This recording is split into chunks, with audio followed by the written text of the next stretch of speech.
大家咧就介紹下呢一部書。咁呢部書咧，如果大家未買嘅咧，咁你望一望咧都見到好似本電話簿咁噶啦。咁就所以呢類書咧，我哋都叫材料書，其實係。咁但係材料書咧都分兩種嘅，一種材料書咧，佢又有一種好似消閒閱讀嘅價值嘅。咁我覺得我編過幾本材料書咧，就《錢夢集》呢部書咧就係、有一個消閒閱讀嘅嗰個價值嘅。因為嗰190幾篇沙千夢女士嘅作品咧，喺呢部書入面其實絕大部分咧都係啲散文、一啲雜文。咁啊有少量嘅新詩，仲有幾篇嘅小説。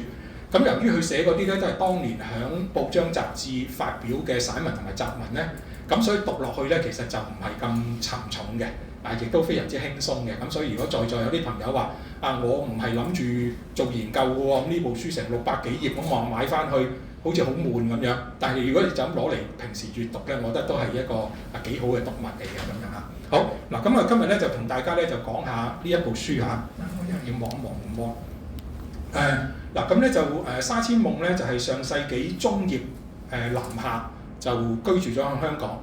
咁即係話佢未嚟香港之前咧就喺中國內地生活啦。咁就大概49年、59年咧就嚟咗香港。咁香港咧住咗大概25年嘅1/4世紀。咁所以咧喺香港文學入面嚟講咧，都界定佢係香港嘅文學家嚟嘅，香港嘅作家。事實上咧，呢個都唔係我講嘅，就嗰套香港新文學大系咧，嗰個散文卷小説卷我唔知有冇選到，但係散文卷咧都有選到沙千夢嘅作品。咁呢個都適足以證明咧，唔係淨係我個人將沙千夢拉咗入嚟香港文學嘅範疇。事實上咧，研究者咧好多研究者都已經係認同咗佢香港作家嘅呢個身份。咁佢南下香港住咗嗰25年咧，佢就專職寫作。咁你諗下一個人用1/4世紀嘅時間係專職寫作咧，咁所以如果話喺香港文學入面我哋要做研究咧，我覺得沙千夢女士咧係一個唔能夠繞過嘅一個幾重要嘅作家。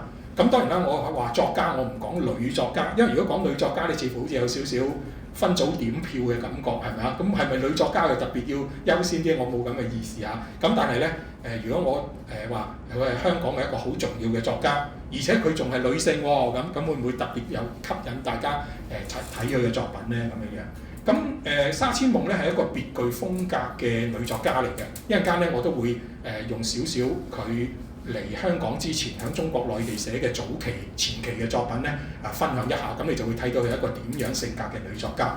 咁跟住落嚟咧，朱少章我咧就會為大家咧係講一講《錢夢集》呢部書嘅成書嘅起源啦、過程啦咁，同埋咧就會講一講沙千夢嘅生平點滴，同埋咧佢嘅創作嘅亮點。咁沙千夢嗰個生平咧好值得講一講嘅。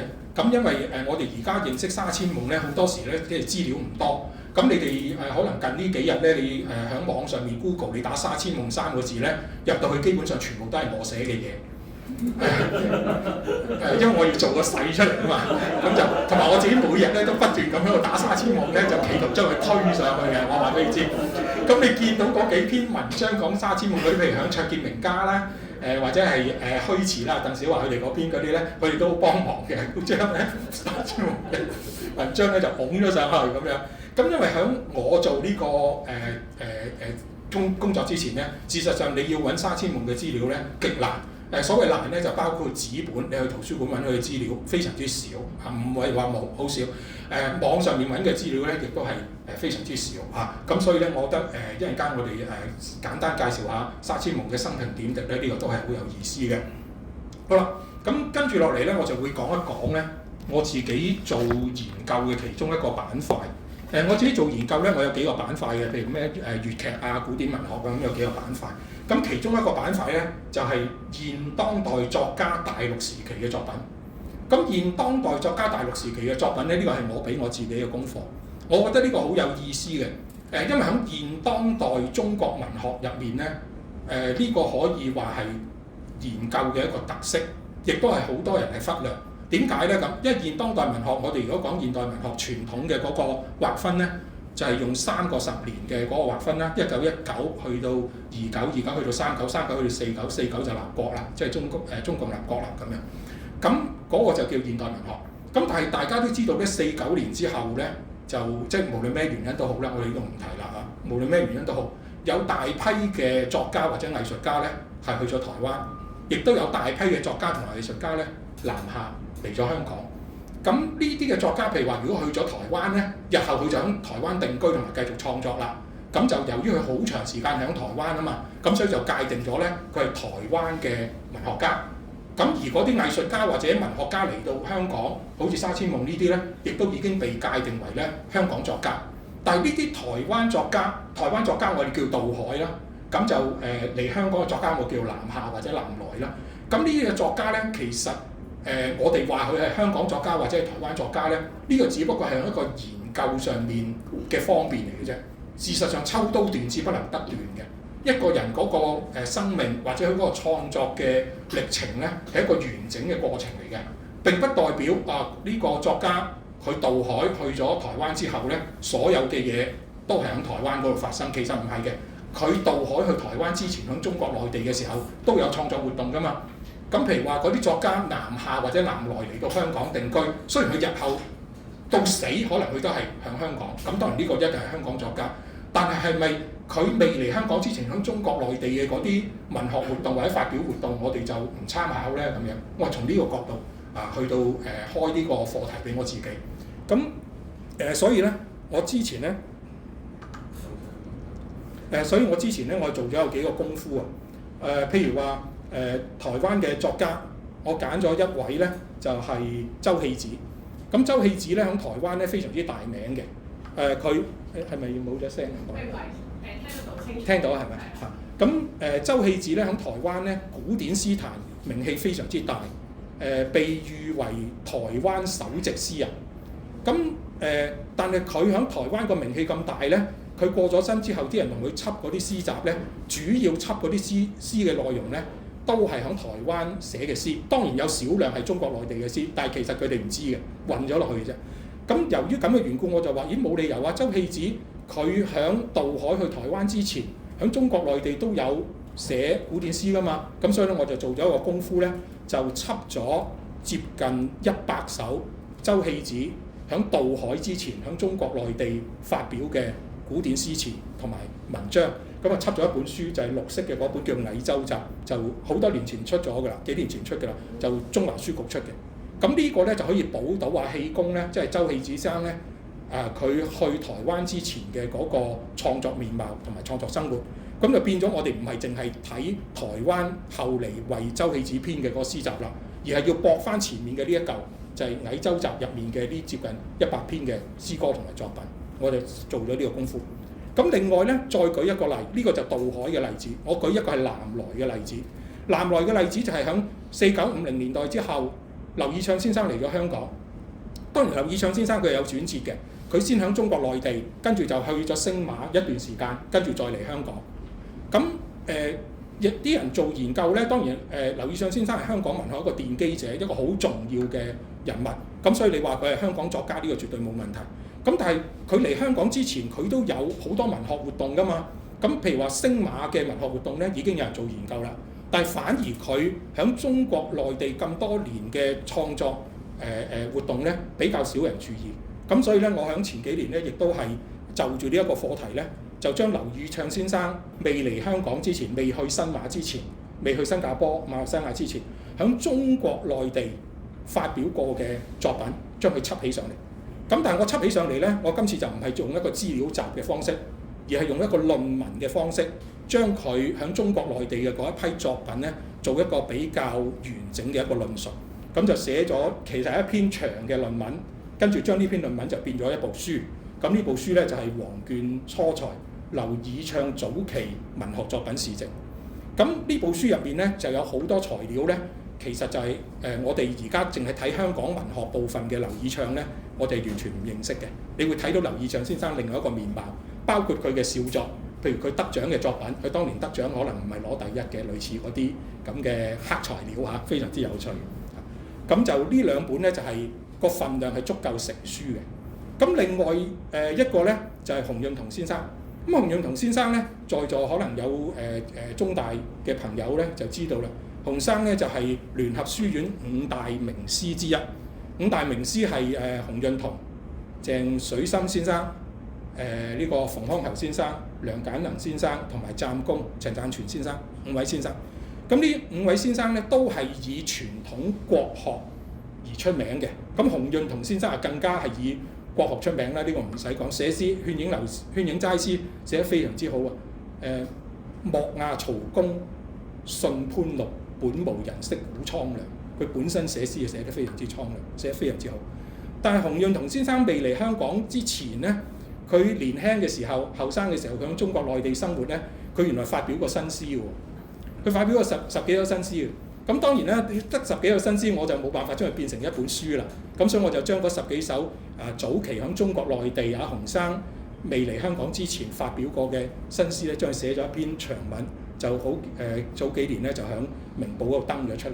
咁但係雖然有啲係文章，有啲係書籍都好，大家會見到呢3個成果咧，我姑且叫做成果啦。呢3個成果咧，都係按照住我俾自己嘅嗰個功課嘅大前提去做，就係、是、現當代作家大陸時期嘅作品。咁我覺得呢個係好有意義嘅。咁個意義喺邊度咧？咁樣個意義咧，我覺得係有4個意義。呢4個意義咧，唔單止係我講緊呢3個成果，都係講緊我今日要同大家介紹嘅錢夢澤。呢4個成果係咩咧？當我哋了解咗現當代作家大陸時期嘅作品之後咧，第一，呢批作品佢有一個溯源嘅價值，追源溯始，任何嘢都有根有源嘅，係咪啊？雖然你話咁究竟有雞先又有蛋先唔知啊，但我哋都會有興趣問呢個問題噶嘛。咁所以如果我哋睇譬如話周棄子啦、劉以鬯啦、洪潤彤先生啊，佢哋早期嘅作品，你知道咗咧，你可以追到佢個源頭。追到個源頭之後咧，就好多嘢可以做啦。譬如第2個價值咧，就係整合嘅價值。呢個整合嘅價值就係佢係一個完整嘅，佢唔係淨係屬於香港文學嘅範疇，唔係淨係屬於台灣文學嘅範疇，佢係屬於文學嘅範疇。呢個文學係包括佢嚟到香港之後嘅作品文學活動，亦都包括佢未嚟香港之前中國內地嘅嗰個文學活動同埋相關嘅作品，所以有一個整合嘅價值。劉以鬯先生嘅全集，梅子先生見到我出咗呢部書之後咧，好開心，因為嗰陣時佢好似同北京係已經簽咗約，係做呢個劉以鬯嘅全集嘅。佢就話：阿朱生，即係佢客氣叫我先生，朱生，你嗰啲作品可唔可以俾個影印本我？我話得啊，絕對可以，因為我唔係編全集啊嘛，佢編全集佢就補翻全集嘅不足，所以而家應該大家見到係最新北京出嘅嗰套號稱全集咧，入面中國內地嘅嗰啲部分咧，應該補得都算係相對比較齊備嘅，咁就有一個整合嘅價值咯。咁第3咧就係一個比較嘅價值，呢個比較嘅就係佢前後有啲比較，譬如話佢通常佢都係屬於笑作啊嘛。咁佢笑作究竟係咪真係寫出嚟係冇後期嘅作品咁好咧？還是唔係喎？佢可能佢個高峰期喺中國內地都唔定嘅喎，嚟到香港回咗堂都唔定噶嘛。咁呢啲咧你可以做一個比較，呢個好有趣。第4咧，我自己好重視嘅一個時政嘅價值，因為好多嘢咧你唔睇佢早期喺中國內地嘅文學活動同埋文學創作咧，好多嘢你係搞錯咗嘅。所謂時政就係嗰個事實證明。譬如舉個例，劉以鬯先生佢嘅第一篇小説，佢嘅第一篇小説根據劉以鬯先生嘅回憶咧都係錯嘅，因為你揾翻佢早期嘅作品，佢第一篇小説咧唔係劉以鬯先生回憶入面講嗰篇小説嚟嘅。咁呢啲都係我哋可以從一個時政嘅角度咧或者價值咧去睇呢啲嘅作品嗬。咁所以咧我都係從呢個角度咁咧就去做《沙千夢》呢部書。咁所以大家就會明白個道理個價值喺邊度咧。咁特別沙千夢女士咧，就我叫佢姑姑嘅，其實我叫佢姑姑。我哋唔係呢個我心底裏叫佢，我好衰啊！我做書咧，啲人話為他人作嫁衣裳喎，我話梗係為他人作嫁衣裳啦。既然我要為他人作嫁衣裳咧，就嗰個人咧一定係要我好中意、好佩服，我先甘心咧揼時間去幫佢做書嘅。咁所以我做親咧，譬如話我做南海13郎咧，我私底下咧就會叫佢做13叔嘅。咁就好似好親切啦。咁當我做沙千夢嘅書嘅時候咧，我心底裏就係叫佢做姑姑嘅。咁就好似大家一個朋友、一個親人咁做佢嘅書。咁姑姑咧，沙千夢女士咧係一個好傳奇嘅人物嚟嘅。包括咧，譬如話你見到佢咧，佢係屬於回族，咁回族當然你話有咩咁特別咧？咁我哋一般叫漢族啊嘛，係咪啊？咁回族喎，回族又同回教又有關喎咁樣。咁事實上咧，佢早期啊，佢有少量嘅作品咧係喺回教嘅刊物嗰度發表嘅。其中有一篇咧叫《天課曲》，天課課就即係課稅。因為回教徒咧同基督教徒佢哋都係一樣嘅，要奉獻嘅。咁但係如果我冇搞錯啦，基督徒就11奉獻啊嘛，就回教徒咧係1/4嘅，可以去到25%奉獻嘅。咁就當時沙千夢咧早期嘅時候曾經喺本回教雜誌嗰度寫過一首詩嘅，就係講呢個即係話我哋應該要奉獻啊，為宗教啊咁樣，好有趣嘅。咁另外咧佢係江蘇宜興人。而且江蘇宜興咧，佢係號稱宜興美人。呢個唔係我哋講嘅，係事實上係出晒名㗎啦，係大美人嚟嘅。咁你睇到張相咧，就我唔知你嘅品味點啦嚇。如果你話佢唔靚，我覺得你啲品味都係好有問題。我話俾你知。咁所以咧，我做呢本書個封面嘅時候咧，我記得我同主責編輯講過，我話其實個封面我係唔干涉㗎啦。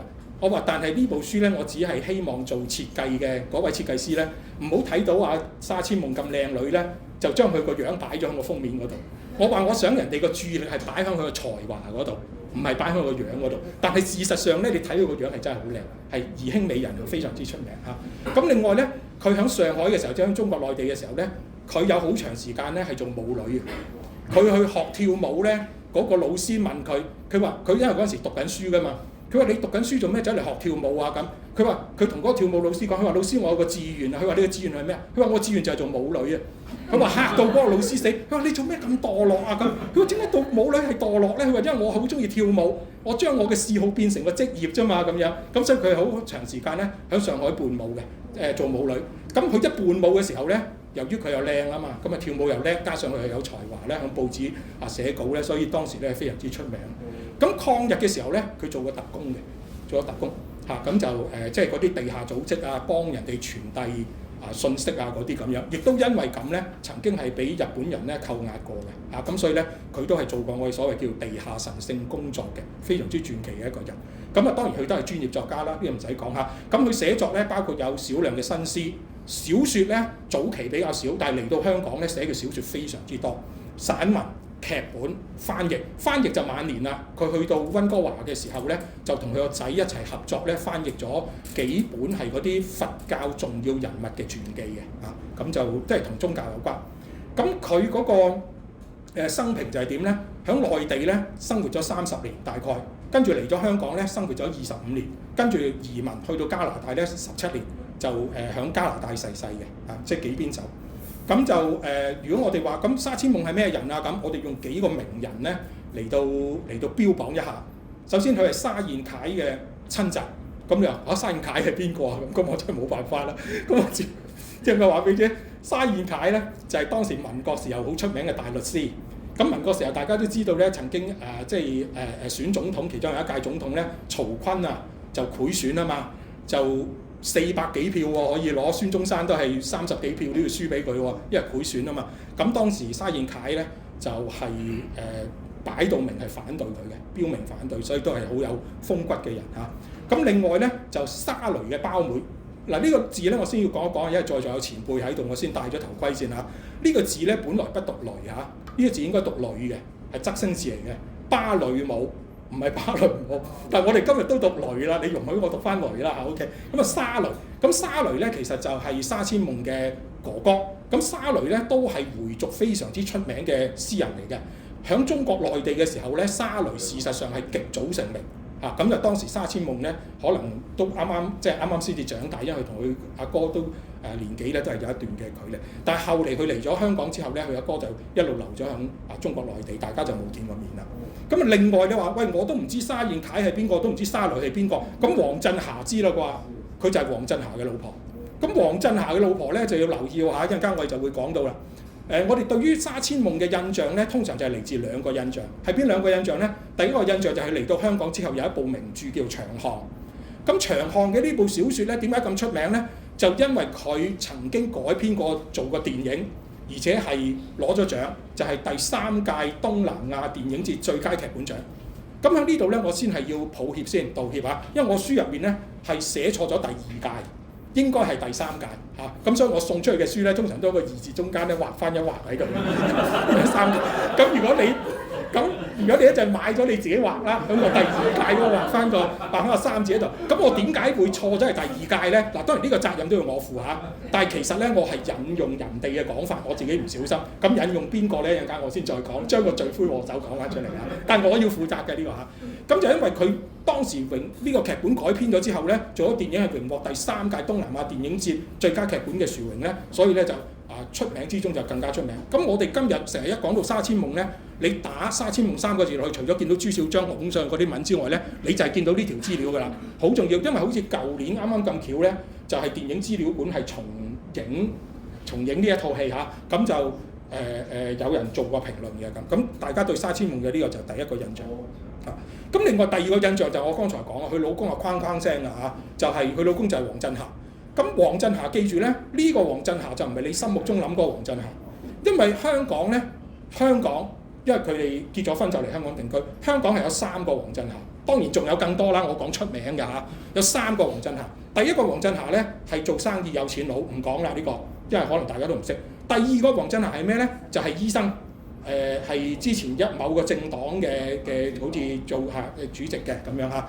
咁就啲人成日就誤會咧，佢係嗰個醫生嘅老婆，其實唔係，佢係另外一個黃振霞。呢個黃振霞其實仲大名，佢嘅筆名叫東方客，曾經咧喺上海嘅大晚報嗰度做過記者。1949年至50年度咧就移居香港咧，喺香港佢都係辦報嘅，係著名嘅軍事評論家。而家中國內地好多講沙千夢嘅資料咧，都話沙千夢係名醫黃振霞嘅老婆咧，呢個係搞錯咗，其實係軍事評論家黃振霞嘅老婆嘅太太嚇。咁當然啦，呢一位黃振霞咧，佢就前後有3位太太嘅。咁頭嗰2任太太咧都好似係過咗身嘅嚇。咁就姑姑即係沙千夢女士咧係佢第3任太太，咁最後就終老啦嚇咁樣。咁所以你見到係咪都郎才女貌啊？都 OK 嚇，見到好。咁關於沙千夢嘅呢2個印象咧，其實我哋來去都係咁多嘅啫。咁點解咧？因為關於沙千夢嘅參考資料實在太少啦。我列出嚟呢啲咧就係列一啲叫紙本嘅資料，網上嘅資料更少嚇。紙本嘅資料包括咧就係施果老師咧喺1957年寫過一篇書評，就叫做《談有情世界》，就係評論沙千夢嘅一本散文集，就係叫《有情世界》。咁就另外咧，就1996年劉以鬯先生編嘅《香港文學作家轉略》咧，入面嘅沙千夢嗰個詞條下面咧，就有講到沙千夢。咁我係咪話俾你知第3屆我寫錯咗第2屆啊？我第3屆寫錯咗第2屆咧，其實就係劉生呢本書錯，我就跟咗佢，佢就寫咗第2屆，咁我跟咗第2屆。但係呢個責任應該都係我負嘅，應該要核實翻資料，應該係第3屆先啱嚇。咁就另外一篇咧，就係1999年慕容羽君嘅女作家小故事。咁慕容羽君嘅呢篇文章咧，慕容羽君先生係李生嚇，佢姓李嘅。就入面有講咗幾個女作家嘅故仔，而其中一個咧就講到沙千夢。咁但係佢入面講到沙千夢咧，佢就講錯咗一條好重要嘅資料，而呢條資料咧係對日後啲人對沙千夢嗰個認識咧係造成好大嘅誤解嘅。一陣間我都會攞翻呢條資料出嚟更正嚇。咁另外一篇好重要嘅文章咧，就洪志琴博士2004年咧，佢就路經溫哥華開會嘅時候咧，佢就知道沙千夢有個女黃百合咧，就係響溫哥華隱居。咁佢當時就聯絡咧，就揾到佢，就做咗一個訪問。訪問之後咧，就得到黃百合女士嘅同意咧，就寫咗一篇《黃振霞與沙千夢黃百合憶談父母》呢個訪問稿登咗出嚟。咁我哋今日睇資料咧，呢篇都係非常之重要嘅資料。一陣間我會重提呢個作品。咁另外咧就許定銘先生啦，書神之一啦，呢個嚇就寫咗一篇叫《沙千夢的世界》，因為佢都收咗沙千夢嘅《有情世界》呢本書，但係佢都收唔到初版，佢都係收呢個再版啫。咁啊，另外咧有一篇咧就韓山碧先生寫嘅《追憶我知道和不知道的黃振霞》，2015年。咁呢篇文章其實主要韓山碧先生咧就係要講黃振霞嘅。咁但係一講到黃振霞，因為佢太太都係名人啊嘛，沙千夢咁，所以佢都會提到，但係都係好邊緣嘅資料，係得咁多啫。OK， 好啦，好啦，咁既然係咁多，咁我哋或者補充少少啦。今日嚟到嘅可能都對姑姑咧對沙千夢係有興趣嘅。嗱咁經過我揾咗啲資料咧，我將佢整合翻，可能我哋可以睇多少少了解下沙千夢。1919年出世，啱啱新文化運動開始1919年好好記嘅。江蘇宜興周鐵鎮出生，並且接受小學教育，即係都係喺翻宜興嗰度接受小學教育。1931年咧就移居蘇州入讀中學。咁當時女仔嚟講，佢都算讀書讀得非常之多㗎嚇。咁1933年咧年紀好細啫喎，10幾歲啫喎，開始發表詩作。咁寫詩咧，我所知道沙千夢嚟到香港之後咧就冇再寫詩啦，或者我見唔到。咁但係原來沙千夢喺中國內地嘅時候咧，其實佢有寫過詩。咁所以佢嘅笑作咧，1933年嘅笑作都收咗喺我本書嗰度。寫得好唔好唔係我講，係你哋講，你哋可以翻去睇一睇嚇。開始發表詩作。1937年抗日戰爭爆發，我呢度1937年抗日戰爭爆發咧，就我嘅講法就以盧溝橋事變為嗰個分界線啦。其實31、32年都開始㗎啦，已經嚇。咁抗日戰爭爆發，咁就沙千夢咧就同佢嘅屋企人咧就流徙於四川、貴州、湖北、湖南等地顛沛流離。1939年咧，佢去上海咧學習國醫，所以佢識中醫㗎，開藥方㗎，佢自己都所以多才多藝嘅。曾經咧又喺上海嘅水電公司咧任職，同時間喺報章雜誌咧發表作品。咁呢個時期嘅發表作品咧，就以小説同埋散文雜文居多，就新詩基本上唔係再寫啦。1940年咧好重要啦，即係所謂舞女就呢個時候啦，喺上海開始伴舞。佢嘅舞影咧遍及高士滿、新仙林、新大話、百樂門呢啲咁嘅舞廳，當時上海好著名嘅舞廳。但係佢伴舞嘅時候咧，同時都為報章雜誌撰稿，所以一時間咧豔名才名並播啊！抗日時期咧，又同地下工作人員有聯繫，曾經咧遭日兵拘禁，係咪可以寫一套戲啊？佢嘅生平非常之好。咁嗰個廣告咧就係上海新仙林1942年嘅廣告。咁佢嗰晚伴舞咧就出定個名啊，就謝千夢、蔣妹妹咧兩位咧就後教嘅。咁所以如果你捧佢兩個場嘅就嚟即係買票咧就同佢哋跳舞嘅咁樣啦。呢個謝千夢咧就係我哋今日講嘅沙千夢。咁謝千夢點解會係沙千夢咧？一陣間我再講。好啦，咁好啦，1949年啦，第二個時期咧就香港時期。剛才講嗰個係大陸時期喎。咁佢49至50年度咧就嚟到香港，就同著名軍事評論家黃振霞先生結婚，嚟港定居。夫婦專職寫作，兩個人都係靠寫文章揾食啦。咁佢嚟到香港咧，佢早期佢係咪回教徒咧？我呢個冇辦法判斷嚇。咁但係嚟到香港咧，佢慢慢就受咗羅時憲同埋葉文義兩位居士嘅影響。香港嘅居士佛教文化咧，呢兩位前輩居功至偉。咁葉文義咧後嚟70年代之後去到溫哥華咧都住過喺沙千夢屋企嘅好，大家感情好好。咁就由於係受羅時憲同埋葉文義嘅影響咧，佢對佛學產生咗濃厚嘅興趣。咁婚後咧就生咗3個女1個仔。大女就華清，二女咧就百合，特別個名唔同嘅。三女咧就華典，最細仔咧就心樂。咁但係心樂咧就係早夭嘅咁陣間我哋遇到再講。咁1974年咧喪偶，即係1974年咧黃振霞先生過身啦。咁黃振霞先生過咗身之後咧，第2年7年，因為黃振霞先生咧係唔中意移民嘅，佢一定要響翻中國嘅地方嘅。咁所以咧佢死咗之後咧，沙千夢就同幾個仔女咧就移民啦。75年咧就移民去咗加拿大，即係溫哥華嗰度定居。晚年咧佢都出過一本散文集叫《無邊集》嘅，入面好多佛教嘅思想穿插喺入面嘅。咁另外咧仲有3本翻譯作品，就係《生命的重建》、《千里學靜坐》同埋《我從西藏來》。咁呢3本嘅翻譯作品咧，都係講關於一啲佛教靜坐嘅方法。同埋一啲藏傳佛教嘅重要人物嘅傳記嚟嘅。咁但係呢幾部書咧，全部都喺台灣出版，唔係喺香港出版。咁1992年咧，沙千夢女士就逝世啦。咁會唔會多咗啲嘢啊？即係對佢嘅認識會多咗少少啦。嗱，咁我哋分咗3期，就係大陸時期就30年，香港時期咧就大概係25年，國外時期咧就係17年。咁後人認識沙千夢咧，其實主要咧都係通過50年代之後嘅作品。因為對於佢大陸時期嘅作品咧，以前即係《錢夢集》未出之前咧，根本冇人認識嘅。咁所以如果你要認識沙千夢咧，以前係點咧？佢嚟到香港寫嘅小説咯，嗰啲散文啊，嗰啲小説咯。咁至於佢晚年嘅作品，國外時期咧係得一本散文集啫，翻譯作品唔算啊嘛。咁佢嗰個散文集無邊集咧係得一本，咁同埋呢本無邊集咧好難揾到，因為係非賣品，係非賣品。我手頭上面嗰本咧都好難託啲朋友喺台灣嘅舊書店嗰度揾到嘅啫。咁所以咧，如果你話真係要了解沙千夢嘅咧，我諗我哋一般嚟講都係靠香港嘅出版嘅作品為主。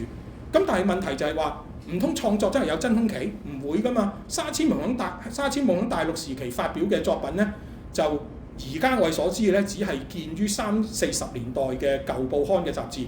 咁呢啲零散而重要嘅材料咧，至今尚未結集出版。呢個至今就係我未編呢部書啫，而家編咗呢部書咪出版咗咯。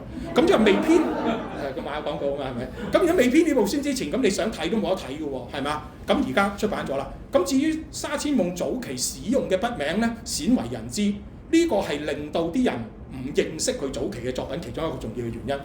因為沙千夢嚟到香港之後咧，據佢第二個女接受洪志勤博士訪問咧，就話佢阿媽嚟到香港之後咧，只係用沙千夢呢個名嘅啫，唔用其他名去寫作，因為佢當時已經成咗名啦，係人都知我係邊個啦，咁我咪用沙千夢咯咁。咁但係佢個女咧都唔知道佢阿媽早期係用咩筆名。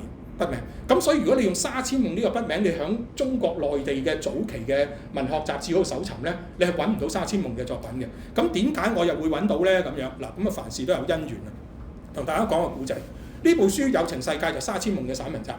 呢部書咧就有兩個版本，初版咧就係50年代嘅，呢部咧就係後嚟70年代嘅台灣版。初版我冇讀到，我都係讀佢嘅台灣版。呢個70年代都好難揾，我話俾你知呢部書你唔容易揾到啊。許定銘先生收嘅都係收呢一本啫，有一本喺我度，我擺咗喺呢度，一陣間大家可以睇下。咁我當年睇沙千夢嘅《有情世界》咧，大概係80年代睇呢一部散文集。我當時我唔知沙千夢嘅夢係邊個。我當時係迷咩咧？我80年代最迷就係蘇曼殊。嗰陣時我搞緊蘇曼殊研究，我迷佢迷到不得了。哪怕嗰本書雜誌或者一個字提到蘇曼殊，我都一定買，都一定影印嘅。咁當時我睇到《有情世界》呢部書咧，佢有個弁言即係前言啊。佢入面第一句咧就提到蘇曼殊喎。咁我梗係即刻就買呢部書嚟睇啦。嗰陣時係咪啊？咁講蘇曼殊啊嘛咁樣。咁買咗睇咗之後咧，跟住當然佢係散文集我都有睇。咁啊呢部書入面咧好多篇作品。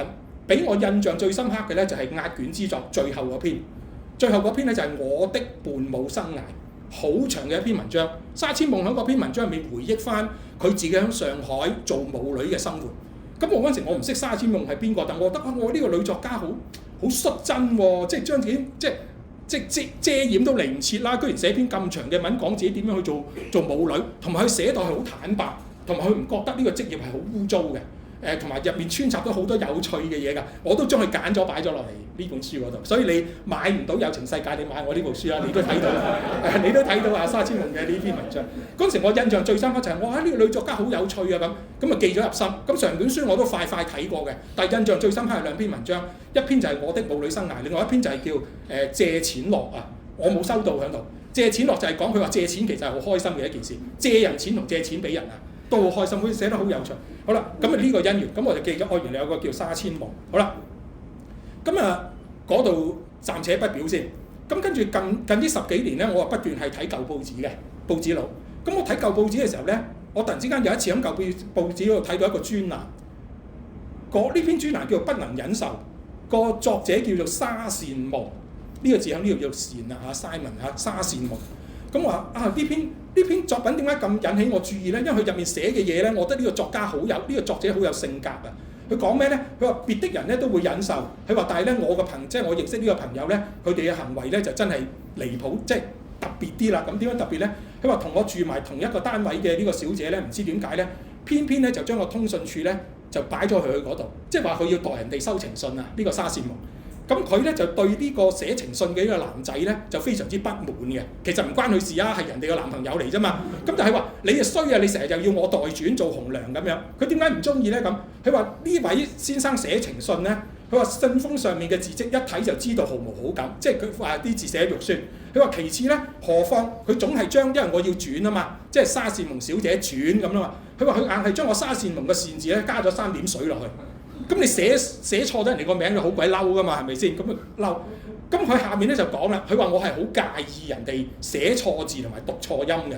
點解咧？咁嗱，下面第3段佢就講佢自己嘅經歷啊。佢話從前有一位教會大學畢業嘅好男兒啊，喺我面前講咗一句少年維持之煩惱啊。佢話我就渾身寒冷，閉目塞耳，以後唔敢領教佢。少年維持之煩惱其實應該係少年維特的煩惱啊嘛。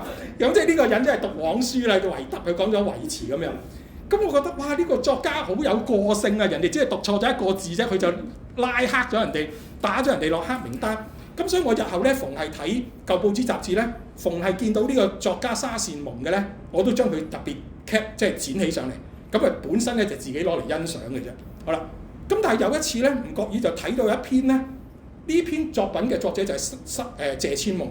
謝千夢呢篇作品叫34畫入面咧。佢就提到沙善蒙喎，因為我好中意沙善蒙嘅作品啊嘛。咁佢入面講咩咧？佢就講到話34畫，有啲人同佢講咧，你個名3個字加埋係34畫咧，就係不祥之數。咁呢個謝千夢呢個作者就哎呀死啦！佢話我名謝千夢加埋咪34畫咯。佢話唔得，我要揾我另外一個名去試先。好，我試下沙善蒙先咁。哎呀死啦！原來沙善蒙咁巧又係34畫喎咁。咁呢條資料係咪好重要啊？我本來我係揾緊沙善蒙嘅作品啫嘛。咁但係我睇到，咦，原來謝千夢即係沙善蒙喎，係咪同一個人啊？咁我就諗啊，咦，謝千夢，我哋香港個作家叫沙千夢喎，會唔會係同一個人咧？我咁諗啫，我唔知道。咁但係既然謝千夢即係沙善蒙，我係咪都要揾佢嘅作品嚟睇啊？因為我中意沙善蒙嗰個性格啊嘛，咁所以一路揾。好啦，揾到咧，卒之揾到一篇謝千夢嘅作品，1946年發表嘅，就叫《桃花江外陌山莊》。我一讀到佢呢篇作品咧，我印象翻嚟啦，就係《有情世界》嗰本沙千夢《有情世界》嗰本散文集入面其中一篇叫《桃花江的波折》嘅初刊文本嚟嘅，講嘅根本就係同一件事，但係中間佢有改寫。咁一睇，咁而家係咪件事好清楚啊？原來謝千夢就係後嚟嚟咗香港嘅沙千夢，而謝千夢當時有個別名叫咩名啊？叫沙善蒙。係咪成件事好清楚？所以你喺中國內地嘅報章雜誌，你揾沙善蒙嘅作品你係揾唔到，但係你揾謝千夢同埋沙善蒙嘅作品咧就可以揾到嚇。咁所以我就跟住呢條線索咧一路揾，卒之又揾到另外一篇啦。有一個小報嘅作家叫做一方，佢寫咗一篇咧，佢捧謝千夢場啊，成日揾佢跳舞嘅呢個衰嘢。謝千夢之真姓名。佢講謝千夢之真姓名，即刻就睇啦。佢話謝千夢3字啊，原本就係伊人所假託啊。佢話伊人本姓沙，係咪好清楚啊？佢話本名美娟，叫沙美娟。咁你點知道佢叫沙美娟啊？原來有一次咧就潘李婚典，呢個潘李婚典係邊個咧？潘咧就係潘柳代，佢同其中一任丈夫啊，李延齡結婚。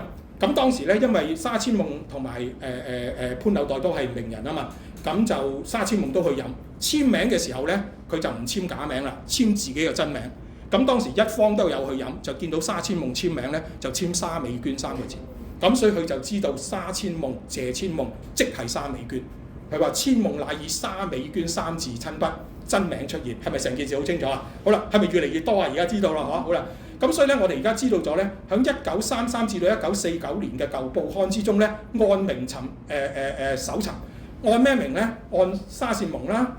呢個沙美娟啦、美娟啦、謝千夢啦，咁你謝千夢仲有個千夢噶嘛，沙善蒙仲有個善夢噶嘛，係咪啊？將呢啲相關嘅作品揾晒出嚟，跟住對比，咦，緊風格嘅嗰啲全部將佢輯埋一齊，咁咧成件事就好清楚啦。咁你清楚咗成件事之後咧，咁你係咪好有趣啊？成件事記唔記得不能忍受嗰篇作品啊？佢不能忍受人哋叫少年維持之煩惱嗰個咧？你睇翻其實當時咧，全部係一家人嚟嘅撞鬼。嗱，你見到最尾嗰篇係咪沙善蒙啊？記唔記得啊？沙善蒙上面隔離嗰個凌風錄嗰篇咧，嗰個雷啊，嗰個雷係邊個啊？係阿哥咯，沙雷啊嘛。其實大家喺度揾食，大家就好啦。跟住再上面寫住鐘嗰篇係咪美娟啊？美娟係邊個啊？美娟咪沙美娟咪即係沙善蒙咯。同一個人佢換兩個名。跟住最頂嗰個陳敬容，陳敬容就係九葉詩派其中一個重要人物。陳敬容女詩人嚟嘅，好出名嘅。陳敬容咧就係沙千夢嘅阿嫂，因為陳敬容係曾經同個沙雷結婚，後嚟離咗婚。咁所以你淨係睇呢一版咧，係咪成件事好有趣啊？就係兄妹姑嫂夫妻同版。你開頭就係睇到下面嗰個不能忍受嘅，但係你後嚟穿起成件事咧，原來全部都有關係嘅，所有人。咁所以成件事又好有趣咯嚇。咁都係呢啲就少少題外話啦嚇。嗱，咁沙千夢姓名時正，所以你知道咗佢嘅筆名咧，你就成件事就好容易做。咁喺呢度咧，我可以做一個少少嘅總結啦。沙千夢咧，佢係回族，原籍江蘇宜興，原名沙美娟，又叫做沙慈。沙慈係佢個學名。因為千夢本姓沙，還是係姓謝咧，其實件事好清楚嘅。因為佢嘅阿伯係邊個記唔記得？佢阿伯係沙燕楷啊嘛。咁佢阿伯係姓沙，冇理由侄女唔係姓沙啦。加上佢嘅胞兄係沙雷啊嘛，咁佢個阿哥姓沙，佢點會無端端姓謝咧？咁呢個又好清楚啦。咁仲有喎，沙雷有仔女噶嘛？沙雷嘅仔女，沙雷個仔就係沙建宣，研究中國共產黨史仲未死嘅，我話俾你知，仲喺度嘅，就姓沙。佢個女叫沙玲娜、沙珍娜，咁呢全部都可以證明咧，佢根本唔係姓謝。姓謝咧，其實佢響上海嘅時候嘅偽姓嚟嘅，咁呢個就會搞清楚。咁所以日後大家引用嘅時候咧，就小心啲慕容羽君先生呢個講法嚇。好啦，咁所以我揾咗個資料咧，一路排咗出嚟咧，就嗰啲雜誌啊，一路咁樣揾啦。呢個表喺我本書都有嘅，大家有興趣買翻嚟可以慢慢睇啦。咁就輯咗咧198篇。咁呢198篇嘅作品入面咧，就有8篇係新詩。嗱，呢條係中國內地，即係佢未嚟香港之前嘅作品，都190幾篇喎，好重要啊嚇。咁就有8篇係新詩，嚟到香港我基本上見唔到阿姑姑寫啦嚇。咁就散文咧156篇，所以你淨係睇過156篇散文都好賞心悅目啦，係咪？有23篇小説，咁另外其他有11篇，咁所以咧喺報呢個總數嘅時候咧，就而家推廣呢部書嘅時候咧，你會見到有啲推廣咧就話我呢部書收198篇作品，有啲就話收187篇作品。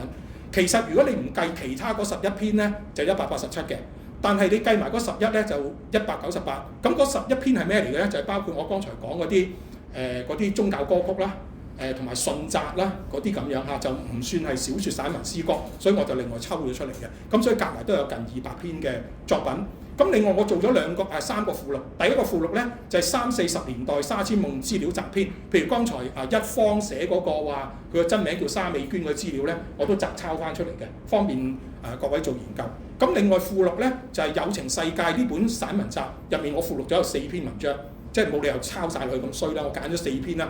咁呢4篇咧都係可以對照翻沙千夢嚟香港之前嘅生活同埋寫作片段。譬如話追到李爾年，佢同李爾年咧係好熟嘅。咁就佢喺中國內地嘅時候都有幾篇散文提到李爾年。咁佢嚟到香港，李爾年自殺啊嘛，咁佢就寫咗一篇追到李爾年小姐，因為佢阿哥沙雷咧曾經係好長時間追求過李爾年嘅。將嗰啲追求李爾年嘅情信發表嘅，好有趣嘅嚇。咁就所以咧就可以互相互證嘅啲資料。咁桃花江的波折，剛才我已經講咗啦。我係因為呢篇文章而係證實咧即係謝千夢就係沙千夢嘅，所以我都附錄翻呢篇作品。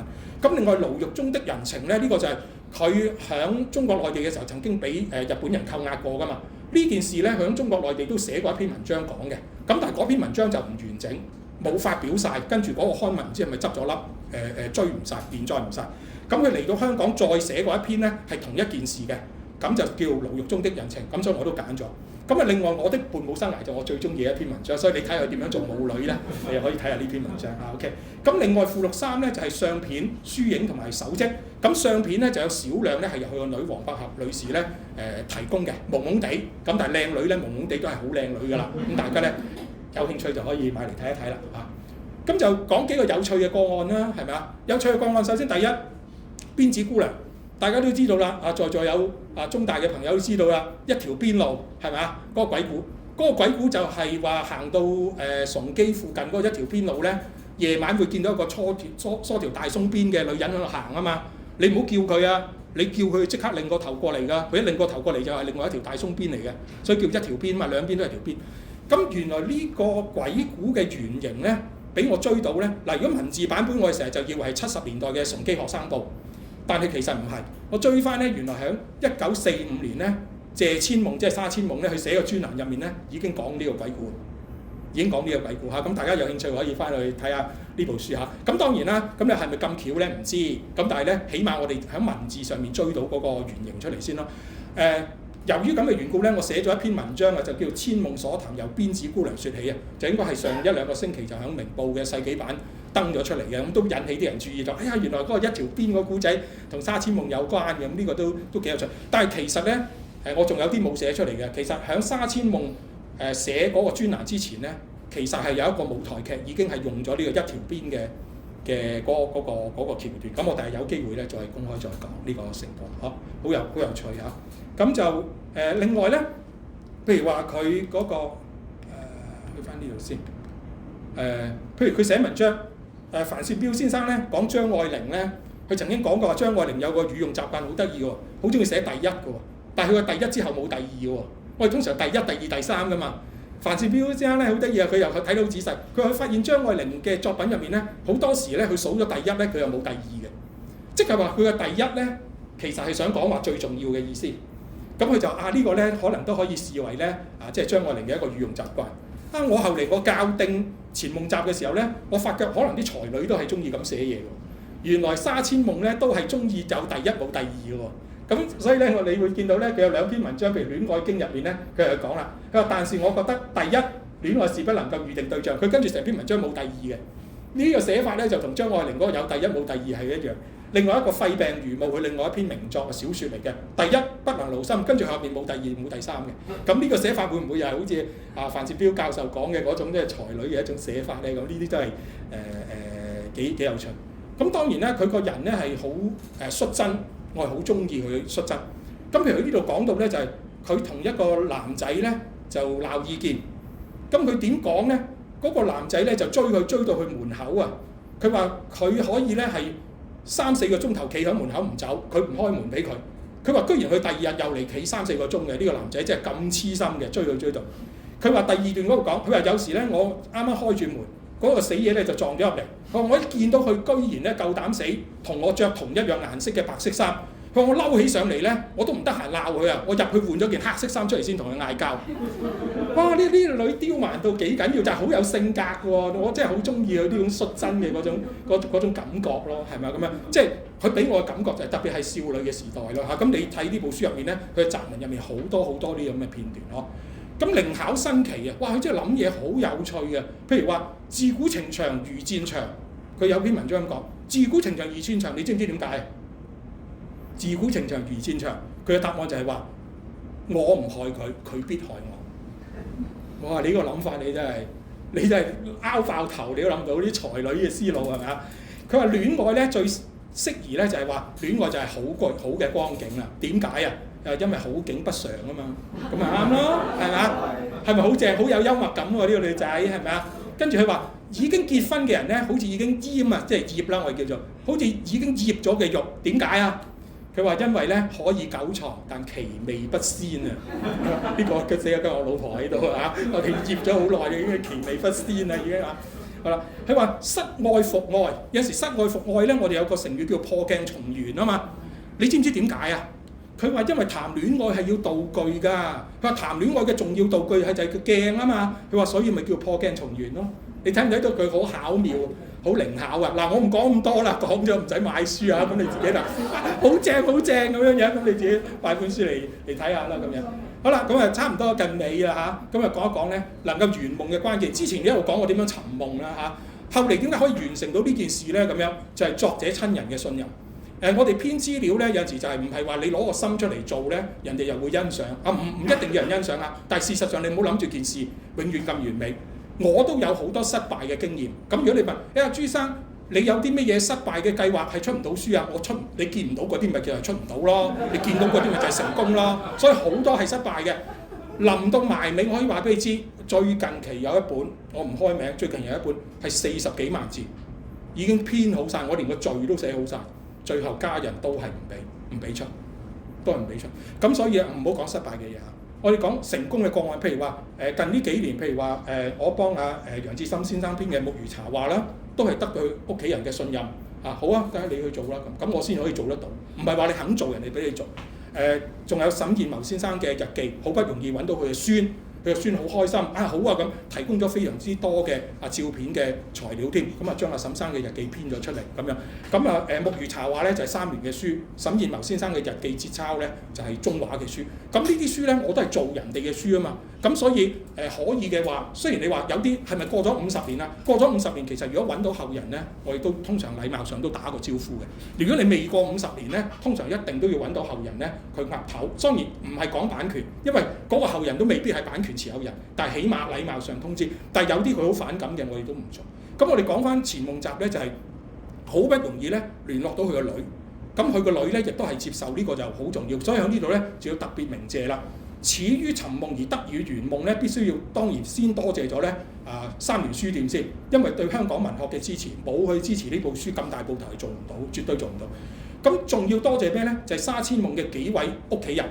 咁幾位屋企人佢是但一個唔岌頭都唔得，雖然代表咧就係二女黃百合女士同我聯絡，咁但係如果佢嘅大家姐或者佢個妹唔接受，因為細佬已經唔喺度啦。如果其中一個唔接受咧，都係做唔到啊。咁另外咧，仲要多謝一位你真係發夢都諗唔到，就係阿龍先生，朱普生先生。阿龍啊，即係寫青少年文學好出名嗰位，上咗年紀嘅。咁點解要提阿龍咧？咁樣就係記唔記得洪志琴博士嗰篇訪問稿啊？當時洪志琴博士佢去到溫哥華，佢點聯絡到黃百合咧？其實就係因為阿龍先生係識黃百合，就因為阿龍先生咧介紹，就話你去屋企嗰度做訪問好有心。咁我睇咗洪志琴博士嗰篇訪問稿咧，咁我想即係話呢部書攞個版權，即係攞個認可咧，咁我即刻揾阿洪博士啦。我阿洪博士可唔可以介紹黃百合？佢話太耐冇聯絡啦，唔得啦咁樣。佢話你試下揾阿龍啦咁樣。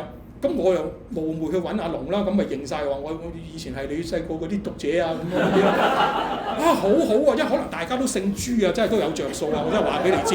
咁當然阿龍先生咧，亦都係真係非常之幫忙。佢話好，我試下問下佢先咁。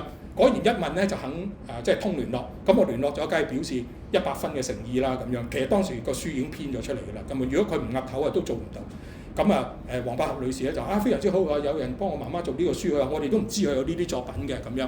咁佢話我手頭上面得幾張舊相，咁提供咗俾我，我都編咗喺書入面。咁所以咧喺呢度咧要鄭重咧都要多謝阿龍先生咧同埋屋企人嘅信任啦。咁呢啲咧全部咧我都係喺嗰個鳴謝頁嗰度咧列咗出嚟㗎啦，咁樣嚇。咁但係總有遺憾啦，我話俾你知嚇。咁去到最後咧都發現有一篇收漏咗，鬼揞眼啦。呢個雜誌我有嘅喎，我收到第13期，第14期唔知點解我就睇漏咗。咁唔得啦，你都要影翻啦。如果你買我本書，你貼翻落去啦，補翻咧。即係而家唔係198篇，係199篇啊！真係激死啊！嗱，永遠都係咁噶，所以好彩我係輯傳啫，我唔係完整嗰個傳啊，我係存在個傳，所以冇乜所謂。總有遺憾。嗱咁最後啦，編者的話啦，我係呢部書嘅編者，唔係呢部書嘅作者。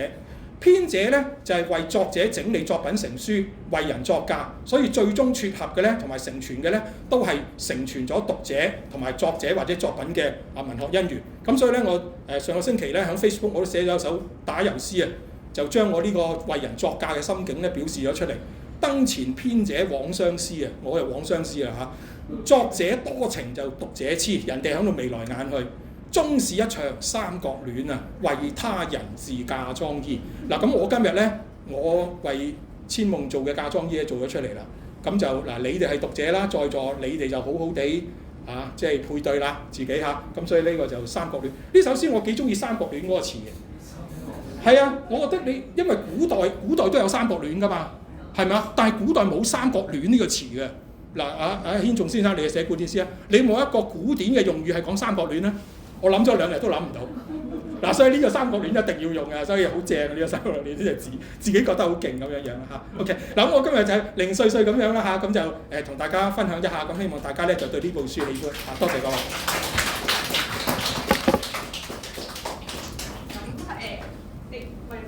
咁好多謝朱老師嘅分享啦。咁接下來如果大家有任何問題啦，有任何可能影響本書，都想有啲分享，有啲意見，咁都可以隨便而家提出。